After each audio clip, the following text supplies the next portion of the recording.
This theory proposes that Dracula's late wife is actually reincarnated as Erica. That's right, Martha, his beloved first wife, might have returned in a new form as his current partner. And the reasoning behind this ties directly into the concept of the Zing, the spark of true love that's central to the Hotel Transylvania universe. According to the first movie, Mavis's mother clearly states that the Zing only happens once in a lifetime. And we actually witness this moment between Mavis and Johnny. Their eyes lock, and the magical connection is instant and mutual. However, when Dracula meets Erica, only he experiences the Zing at first. Erica doesn't reciprocate until much later in the story, and when she finally does, the film doesn't show her having the glowing eye reaction that symbolizes the Zing. That detail, or rather the absence of it, raises questions. If the Zing is truly a one-time soul-level bond, how could Dracula experience it again after Martha? And why didn't Erica show any visible signs of the Zing when she finally returned his feelings? That's where the reincarnation theory gains traction. The idea is that Dracula didn't zing with someone new, he zinged with the same soul in a different body. In other words, Erica isn't just a new love interest, she is Martha reborn. When we compare Hotel Transylvania with classic Dracula stories, especially the version inspired by Bram Stoker, the theory becomes even more compelling. In several adaptations, Dracula's one true love dies and later returns, reincarnated in another woman. This mirrors the idea that Martha, Dracula's late wife, may have been reborn as Erica. That would explain why Dracula experienced the Zing again, not with someone new, but with the same soul in a different body. The spark he felt wasn't a second Zing, it was the continuation of the original one, reignited by the presence of Martha's soul in Erica. There's also a spiritual belief tied to reincarnation that adds another layer to this theory. It suggests that souls are often reborn in specific circumstances to resolve unfinished business from past lives. With that in mind, it's worth noting that Erica comes from the Van Helsing bloodline, a family sworn to hunt and destroy vampires,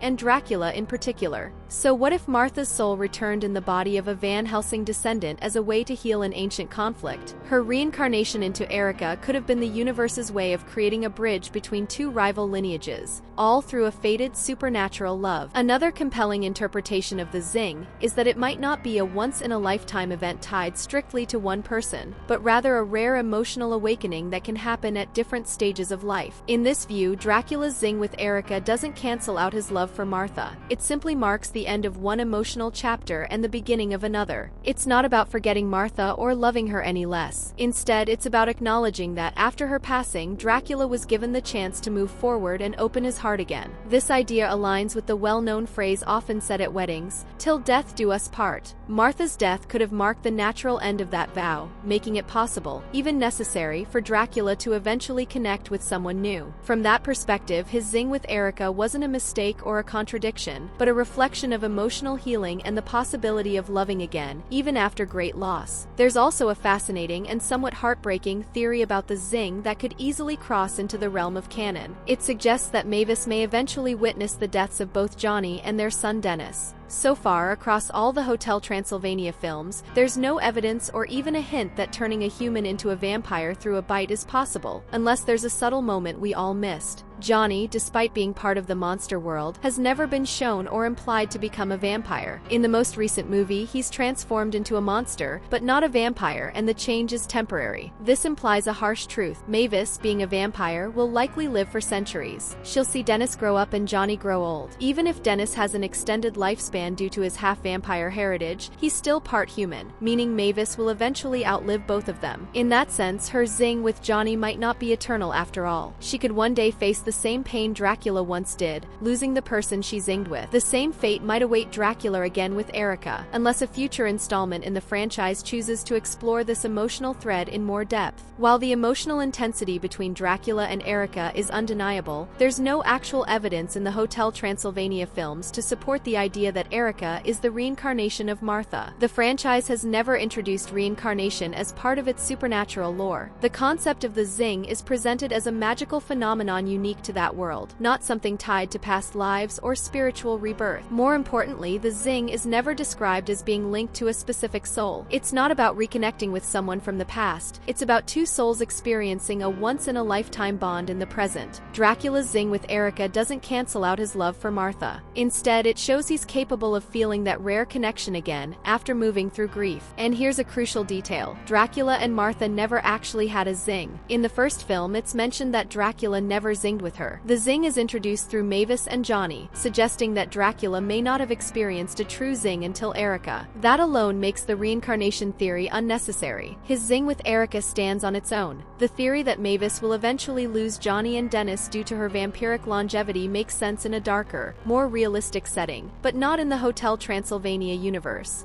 This franchise consistently avoids dealing with themes like death or grief. Its tone is fun, family-friendly, and filled with magic, where love and acceptance always win out over sadness or loss. Even in Transformania, when Johnny is transformed into a monster, it's shown that the rules of biology can be bent. The series has already demonstrated that magical solutions exist, so if the topic of lifespan ever becomes relevant, it's far more likely the writers would introduce a way for Johnny, and even Dennis, to live longer and remain with Mavis, rather than letting time separate them. And let's not forget, Dennis isn't an ordinary child. He has supernatural strength, can fly, and clearly inherited a large part of his vampire lineage. Even though he's half-human, there's nothing to suggest his lifespan will be normal. On the contrary, his powers hint at the potential for a long life, possibly even immortality, depending on how his abilities develop. In short, the Hotel Transylvania world is built around joy, not heartbreak. There's no narrative direction or emotional logic in making Mavis suffer through the death of her family. If anything, future stories would most likely ensure they all stay together, in true monster fairy tale fashion. If you enjoyed this theory, don't forget to like the video, subscribe to the channel, and click on the video showing up on your screen right now. There's even more monster madness waiting for you there.